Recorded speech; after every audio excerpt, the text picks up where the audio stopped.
how to add a user in GoDaddy. So the first thing that you want to do is access the article that I will leave as a pinned comment. So here, invite a delegate to access my GoDaddy account. Scroll down until you see this hyperlink here for delegate access. So just click on it. And here, if we want to add a user, we'll focus on this section, people who can access my account.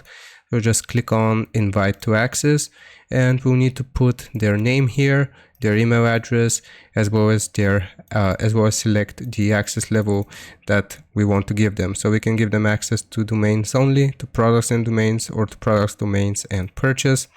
So after we have typed the name and an email address here, just make sure it's correct, you can click on invite, and they will need to accept the invitation from their email address, and that's how you add a user in GoDaddy.